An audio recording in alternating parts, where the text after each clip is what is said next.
সবাইকে স্বাগত জেলার সংবাদে। সাথে রয়েছে দোলা ডলোরেস। শুরুতেই জানাবো সংবাদ শিরোনাম। কুড়িগ্রামের সাথে সড়ক পথে যুক্ত হলো গাইবান্ধা।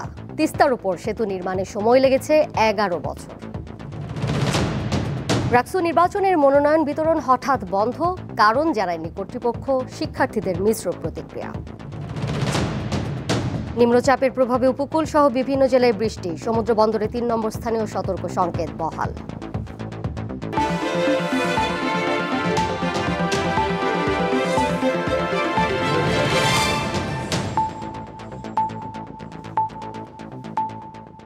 যানবাহন চলাচলের জন্য খুলে দেওয়া হয়েছে তিস্তা নদীর ওপর নির্মিত নতুন সেতু। 1490 মিটার দীর্ঘ এই সেতু কুড়িগ্রাম ও গাইবান্ধার মধ্যে সড়ক যোগাযোগ স্থাপন করল। সেই সঙ্গে কুড়িগ্রামের সাথে রাজধানী ঢাকার সড়ক যোগাযোগ কমবে প্রায় 135 কিলোমিটার। 2014 সালের 26 জানুয়ারি সেতুটির নির্মাণ কাজ উদ্বোধন করা হলেও নানা জটিলতা কাটিয়ে 2021 সালের ফেব্রুয়ারি থেকে পুরো দমে কাজ শুরু হয়। বুধবার নবনির্মিত এই সেতু উদ্বোধন করেন স্থানীয় সরকার উপদেষ্টা আসিফ মাহমুদ সজীব ভুঁইয়া। নতুন এই সেতুর নামকরণ করা হয়েছে মাওলানা ভাসানীর নামে। উদ্বোধনের পর সেতুটি দেখতে ভিড় করেন হাজারো মানুষ। তাদের মধ্যে আনন্দ উচ্ছ্বাস বিরাজ করছে। স্থানীয়দের আশায় এই সেতু উত্তরাঞ্চলের জীবনযাত্রা ও অর্থনীতিতে তৈরি করবে নতুন সম্ভাবনা।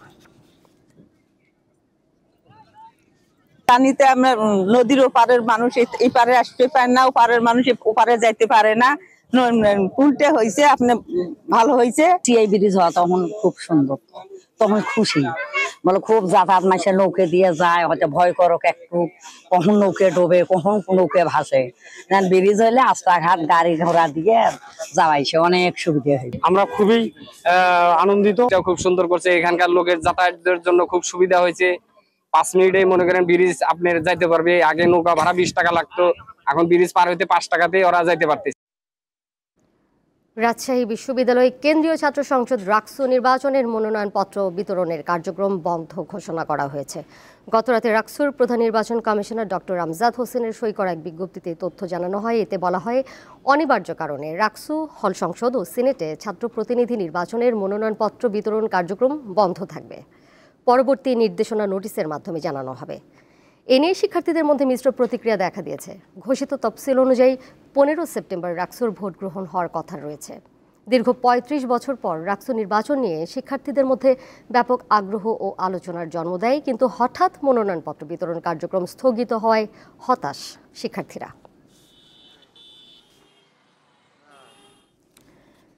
4 মাস বন্ধ থাকার পর রবিবার থেকে সাতক্ষীরার ভোমরা স্থলবন্দর দিয়ে ভারতীয় চাল আমদানি শুরু হয়েছে। তবে মঙ্গলবার থেকে পেঁয়াজ আমদানি স্থগিত রয়েছে। ভোমরা বন্দরের আমদানিকারক প্রতিষ্ঠান ইছামতি ফুডস ও সুলতান এন্টারপ্রাইজের স্বত্বাধিকারী জানান, গত বুধবার থেকে তার ভারতীয় 5টি ট্রাকে 200 মেট্রিক টন মোটা চাল আমদানির জন্য ঘোজাডাঙ্গা বন্দরে অপেক্ষায় ছিল। সোমবার সন্ধ্যায় ওই চাল ভোমরা বন্দর থেকে ছাড় করান তিনি। এছাড়া আরও 101 ট্রাক চাল আমদানির অপেক্ষায় ঘোজাডাঙ্গা বন্দরে অপেক্ষা করছে। তবে সরকারিভাবে এখনও আমদানিকৃত মোটা চালের তালিকা প্রকাশ করা হয়নি। এর আগে চলতি বছরের 15 এপ্রিল ভোমরা বন্দর দিয়ে সর্বশেষ ভারতীয় চাল আমদানি করা হয়।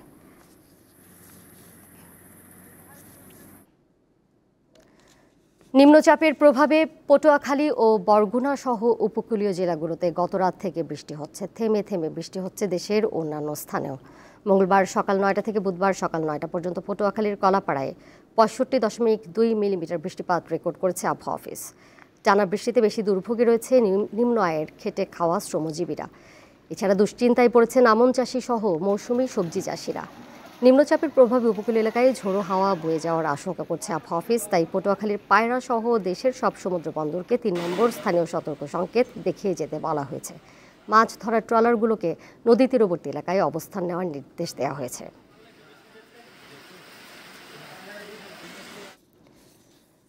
উপকূল এলাকার আবহাওয়া পরিস্থিতি জানাতে পটুয়াখালীতে এই মুহূর্তে আমার সাথে সরাসরি যুক্ত রয়েছেন সহকর্মী মোহাম্মদ ইমরান। ইমরান, সমুদ্র বন্দরে তো 3 নম্বর স্থানীয় সতর্কতা সংকেত এখনও জারি রয়েছে। বৃষ্টি কি হচ্ছে কিনা জানাবেন। নিশ্চয়ই জনজীবনের ব্যাপক প্রভাব পড়েছে, বিস্তারিত জানাবেন। দোলা, আসলে সমুদ্র বন্দর সমূহকে কিন্তু 3 নম্বর সতর্কতা সংকেত নামিয়ে ফেলতে বলা হয়েছে, কারণ বঙ্গোপসাগরে যে নিম্নচাপটি সৃষ্টি হয়েছিল সেটি কিন্তু সুস্পষ্ট লঘুচাপে পরিণত হয়েছে। আর বাংলাদেশের উপর কিন্তু মৌসুমী বায়ু সক্রিয় রয়েছে। এবং বঙ্গোপসাগরে কিন্তু তা প্রবল অবস্থায় রয়েছে। এই মৌসুমী বায়ুর প্রভাবে পটুয়াখালীতে কিন্তু থেমে থেমে গুড়ি থেকে মাঝারি বৃষ্টিপাত অব্যাহত রয়েছে।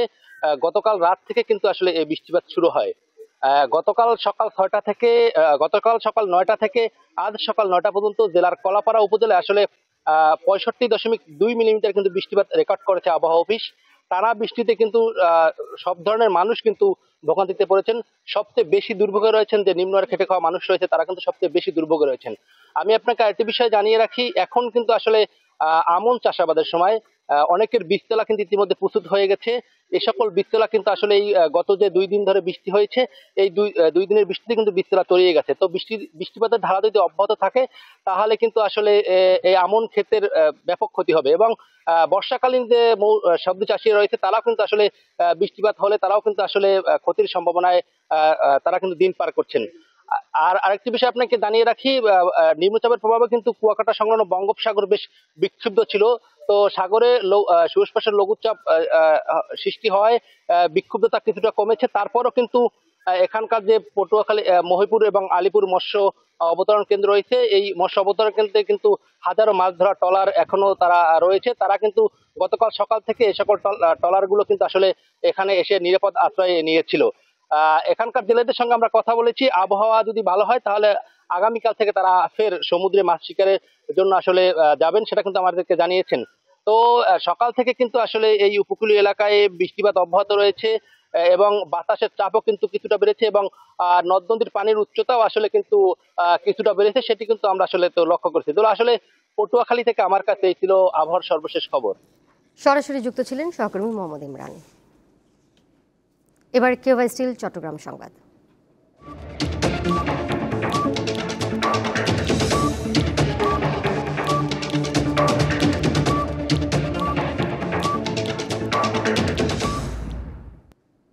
রোহিঙ্গা ক্যাম্প থেকে স্থানীয় শিক্ষকদের চাকরিচ্যুতির প্রতিবাদে ঢাকা বিক্ষোভ থেকে পুলিশি হেফাজতে নেওয়া হয়েছে কক্সবাজারের কয়েকজন সাবেক সমন্বয়ককে। এই ঘটনায় উখিয়া থানার সামনে এনসিপি নেতা সুজা ও সাবেক সমন্বয়ক সহ স্বজনরা জমায়েত হয়ে আটককৃতদের মুক্তির দাবিতে বিক্ষোভ করেন। এর আগে আন্দোলনে যোগ দিতে সড়কে নেমে আসেন এনজিও থেকে চাকরিচ্যুত শিক্ষকরা। আন্দোলনকারীদের সাথে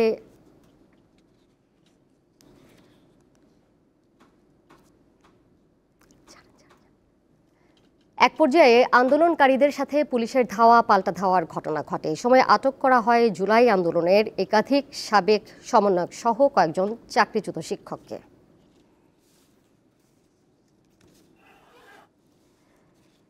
বান্দরবানের রুমায় 5ম শ্রেণীর এক শিক্ষার্থীকে ধর্ষণের অভিযোগ উঠেছে 5 বন্ধুর বিরুদ্ধে। স্থানীয়রা জানান 2 সপ্তাহ আগে ওই শিক্ষার্থীকে ধর্ষণ করে পাইন্দু হেডম্যান পাড়ার বাসিন্দা সোহাইন ও মারমা। পরে তার বন্ধুরাও ওই ছাত্রীর উপর নির্যাতন চালায়। ভুক্তভোগী বিষয়টি তার পরিবারকে জানালে মঙ্গলবার সামাজিকভাবে সালিশ বিচার বসে। এই সময় অভিযুক্ত 5 বন্ধুকে 50,000 টাকা জরিমানা করে ছেড়ে দেওয়ার অভিযোগ উঠেছে পাইন্দু মৌজার হেডম্যান মংচৌ মারমা ও পাড়া প্রধান থোয়াইসা মারমার বিরুদ্ধে। এই ঘটনায় স্থানীয় বাসিন্দা ও সামাজিক যোগাযোগ মাধ্যমে চরম ক্ষোভ ও প্রতিবাদের ঝড় উঠেছে। রুমা থানার ভারপ্রাপ্ত কর্মকর্তা জানান, ঘটনা তদন্তে মাঠে নেমেছে পুলিশ।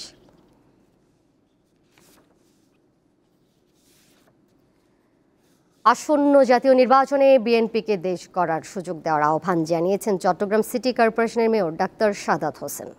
বুধবার নগরীর চকবাজার এলাকায় বড় মিয়া মসজিদ প্রাঙ্গণে স্মার্ট কার্ড এবং অসহায় দুস্থদের মাঝে চাল বিতরণ অনুষ্ঠানে তিনি এই আহ্বান জানান। ডাক্তার সাদাত হোসেন বলেন, নির্ধারিত দামে সাধারণ মানুষের কাছে নিত্য প্রয়োজনীয় পণ্য পৌঁছে দিতে টিসিবি গুরুত্বপূর্ণ ভূমিকা রাখছে। নগরবাসীর সুবিধার্থে চট্টগ্রাম সিটি কর্পোরেশনের মাধ্যমে নির্দিষ্ট কার্ডধারীদের মাঝে সব পণ্য বিতরণ করা হবে।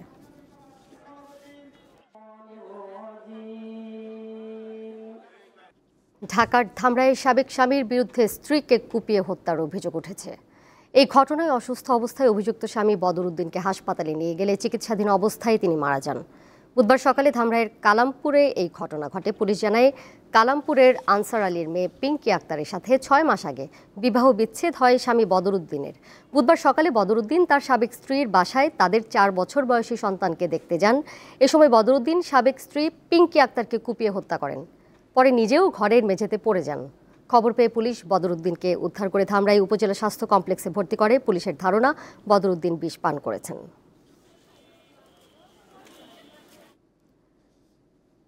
কুমিল্লার তিতাসে শিশু সাইমন হত্যা মামলায় একজনকে মৃত্যুদণ্ড এবং একজনের যাবজ্জীবন কারাদণ্ড দিয়েছে আদালত। বুধবার কুমিল্লার অতিরিক্ত জেলা ও দায়রা জজ চতুর্থ আদালতের বিচারক সাব্বির মাহমুদ চৌধুরী এই রায় ঘোষণা করেন।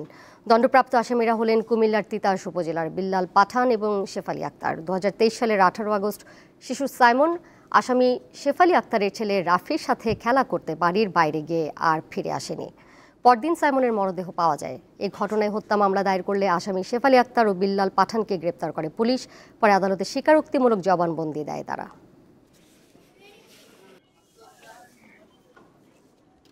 অল্প খরচে বেশি লাভ হয়, প্রতি বছর নরসিংদীতে বাড়ছে লটকন চাষ। কৃষি বিভাগ বলছে লটকনের সময়কাল বাড়ানোর উদ্যোগ নেওয়া হয়েছে, এজন্য আগাম ও নাভি জাতের চারা কৃষকদের মাঝে দেওয়ার চেষ্টা চলছে। ঔষধি গুণ, রসালো ও অসাধারণ স্বাদে ভরা লটকন। ডায়াবেটিক্স, প্রেশার নিয়ন্ত্রণ ও রুচি বাড়ে ফলটি খেলে। দিন দিনই জনপ্রিয়তা বাড়ছে লটকন ফলের। এবছর নরসিংদীতে 1800 হেক্টরেরও বেশি জমিতে লটকন চাষ হয়েছে, যা গত বছরের তুলনায় 667 হেক্টর বেশি। সবচেয়ে বেশি লটকন চাষ হয়েছে শিবপুর উপজেলায়। বিঘা প্রতি লটকন চাষে খরচ মাত্র 15,000 টাকা। সেই লটকন বিক্রি হচ্ছে প্রায় 2 লাখ টাকায়। পাহাড়ি এলাকায় এটার গুণগত মানে ভালো, এর জন্য এই মানে চাষটা হয়। এবার দ্বিগুণ বিক্রি আসছে। গেছে বছর হয়েছিল প্রায় 2 লক্ষ টাকা, এই জায়গায় প্রায় 6 লক্ষ টাকা। একটা গাছে যদি এই 20,000 টাকা বিক্রি হয়, এই গাছের লটকন নেয়, এই গাছের লটকনে যদি এই 500 টাকার ওষুধ ছিটায় তাহলে এনা।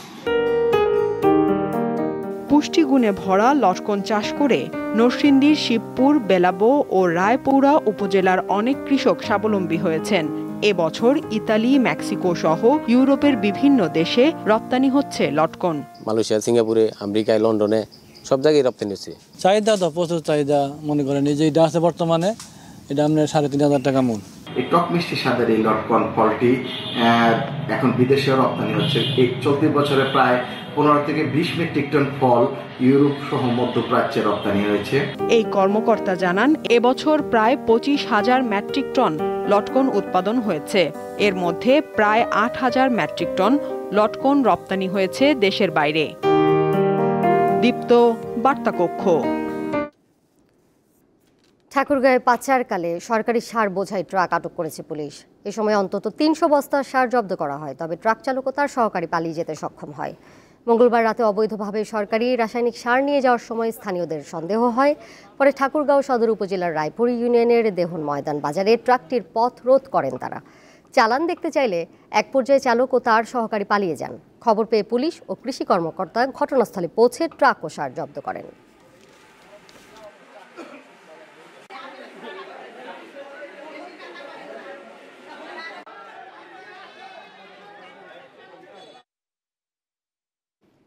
শেষ করব জেলার সংবাদ, যাবার আগে শিরোনামগুলো জানিয়ে দেব আরও একবার। কুড়িগ্রামের সাথে সড়ক পথে যুক্ত হলো গাইবান্ধা। তিস্তার উপর সেতু নির্মাণে সময় লেগেছে 11 বছর। ডাকসু নির্বাচনের মনোনয়ন বিতরণ হঠাৎ বন্ধ, কারণ জানায়নি কর্তৃপক্ষ, শিক্ষার্থীদের মিশ্র প্রতিক্রিয়া। নিম্নচাপের প্রভাবে উপকূল সহ বিভিন্ন জেলায় বৃষ্টি, সমুদ্র বন্দরে 3 নম্বর স্থানীয় সতর্ক সংকেত প্রত্যাহার। এই ছিল জেলার সংবাদে।